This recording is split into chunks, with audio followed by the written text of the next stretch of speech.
ओ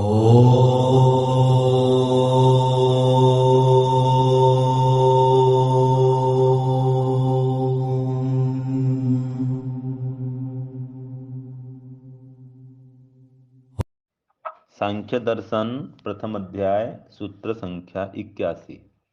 न कर्मणः उपादानत्व अयोगात्। इसका अर्थ है, लिखिए सूत्रार्थ लिखिए। कर्म से जगत की उत्पत्ति नहीं हो सकती। कर्म से जगत की उत्पत्ति नहीं हो सकती।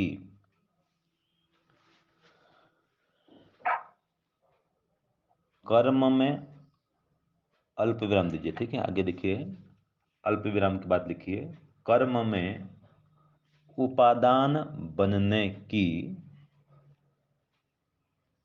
कर्म में उपादान बनने की योग्यता न होने से, योग्यता न होने से।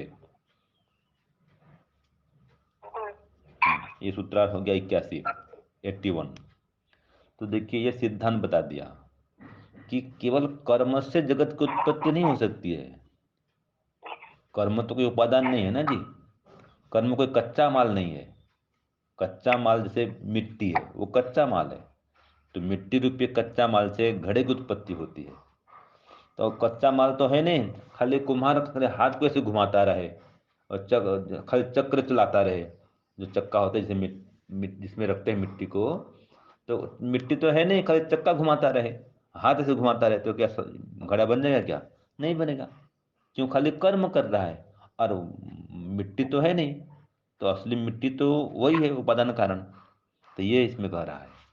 तो भाष्य में देखो, यही कहा कि यदि केनचिल कल्प्यत, यदि कोई कल्पना ऐसा करे, ऐसी कल्पना करे, ऐसा विचारे, तो यदि कोई ऐसी कल्पना करता है कि का आवश्यकता भाव रूपा यह प्रकृति है, ये भाव रूपी प्रकृति की क्या आवश्यकता है, मैं सत्ता रूप वस्तु रूप प्रकृति की क्या आवश्यकता है, जगत सिद्ध हो, जगत की उत्पत्ति में, जगत की सिद्धि में कोई प्रकृति की अपेक्षा नहीं है। कोई ऐसा कहे तो यस्या विवेको अपेक्षित, जिसका हम ज्ञान प्राप्त करें, जिस प्रकृति को हम जाने, हम उसको हटा दो। कोई प्रकृति को मानो नहीं। भवतु कर्मणो जगत सिद्धि, कर्म से जगत की उत्पत्ति हो जाए, ऐसे कोई कहे, पूर्व पक्षी अगर ऐसा कहे कि कोई प्रकृति वक्ति कुछ मत मानो, वे कर्म से बन गया, बस कर्म हुआ और जगत बन गया। तो कोई ऐसा कहे तो उत्तर दिया, तर ही न कर्मणो जगत सिद्धि संभवती। तो उत्तर दिया उसको सिद्धांति ने, भाई केवल कर्म से जगत की उत्पत्ति नहीं हो सकती है। खाली कर्म से कोई काम नहीं हो सकता है।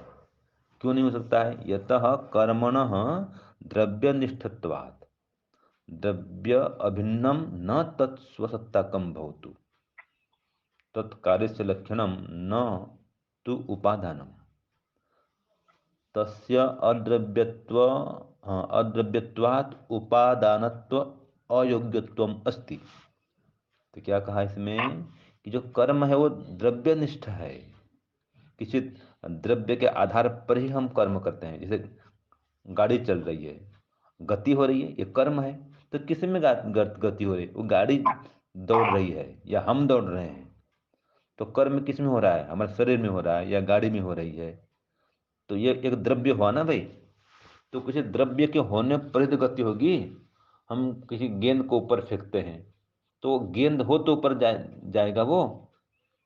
जिसे कर्म में कई प्रकार का होता है, उत्क्षेपण, अवक्षेपण, आकुंचन, गमनम, प्रसारणम, ये 5 प्रकार कर्म होते हैं वैशेषिक दर्शन में। कि ऊपर उठना, नीचे गिरना, फैलना, सिकुड़ना, आगे बढ़ना। अब ये क्या होता है? ये कर्म होता है। और किसी पदार्थ में होता है। कोई पदार्थ वही तो आगे बढ़ेगा, कोई पदार्थ वही ऊंचा ऊंचे ऊंचा उठेगा, कोई पदार्थ वही नीचे गिरा, कोई पदार्थ वही तो फैलेगा, सिकुड़ेगा। जो भी होगा पदार्थ में तो होगा। पदार्थ के बिना कर्म कैसे हो बताओ? है ना। हमारा हाथ भी हिल रहा है, तो ये हाथ एक क्या है? द्रव्य है। तभी हाथ को घुमा रहे हैं, हिला रहे हैं, ऊंचा कर रहे हैं, नीचा कर रहे हैं। ये सब हाथ में तो हो रहा है। तो हाथ एक वस्तु है, एक द्रव्य है। तो द्रव्य के बिना कोई कर्म कैसे होगा? होगा ही नहीं। तो जो भी कर्म है वो द्रव्य पर आधारित है, द्रव्यनिष्ठ है वो। ठीक है ना जी? तो द्रव्य से भिन्न, द्रव्य से अलग वो अपनी सत्ता में हो ही नहीं सकता है कोई कर्म। द्रव्य को छोड़ दो, कोई पदार्थ को मत मानो, तो कर्म कैसे मानेंगे? किसमें कर्म मानेंगे? इसलिए कहा द्रव्य अभिन्नम न तत् स्वसत्तकम भवतु, द्रव्य से भिन्न वह अपनी सत्ता में नहीं रह सकता है।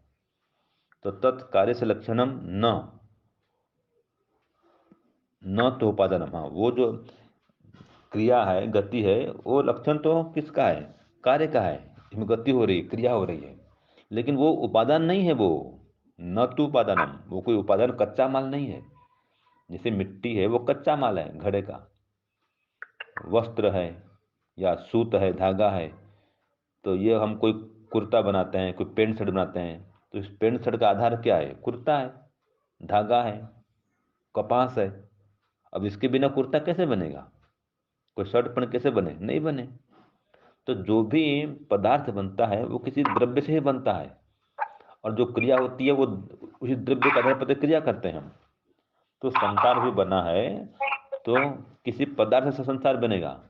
पदार्थ अगर नहीं हो तो खाली क्रिया से कैसे, किस पर क्रिया करेंगे हम?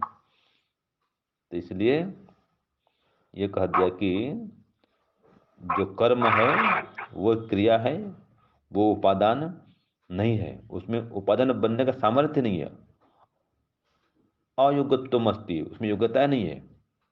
तस्य द्रव्यत्वात्, तस्य अद्रव्यत्वात्, उसके अद्रव्य होने से, उपादान योग्य, उपादानत्व अयोग्यत्वम अस्ति, उसमें उपादानत्व का सामर्थ्य नहीं है, उसकी योग्यता उसमें नहीं है। तो आगे कहा उपादानम तो तदेव भवति, उपादान तो वही होता है यह रूपांतरत्वम आदत्ते, जो रूपांतर को प्राप्त होता है। मिट्टी है, उसमें रूपांतर होता है, घड़ा बन जाता है, तो रूपांतर हुआ ना भाई। अर्थात परिणमते, जिसमें परिवर्तन होता है, वही तो उपादान कारण होता है। पहले धागा था, अब धागा से वस्त्र बन गया। पहले थान कपड़ा बनता है, फिर थान कपड़े से कोई पैंट बनाए, शर्ट बनाए, और कुछ बनाए, जो बनाना है बनाए। तो उसमें परिणाम आ रहा है, परिवर्तन हो रहा है। तो वो तो द्रव्य में होता है परिवर्तन। परिणाम एक क्रिया है, परिणाम आ रहा है, परिवर्तन हो रहा है, वो क्रिया है। वो क्रिया किसमें? द्रव्य में होता है। तो द्रव्यस्थम और यावत कर्मणो अंतस्यात्, वो द्रव्य द्रव्य में ही कर्म होता रहता है। कोई भी कर्म है वो द्रव्य में ही होता है, बिना द्रव्य से कोई कर्म हो ही नहीं सकता है। तो जब तक द्रव्य है तब तक उसमें कर्म होगा।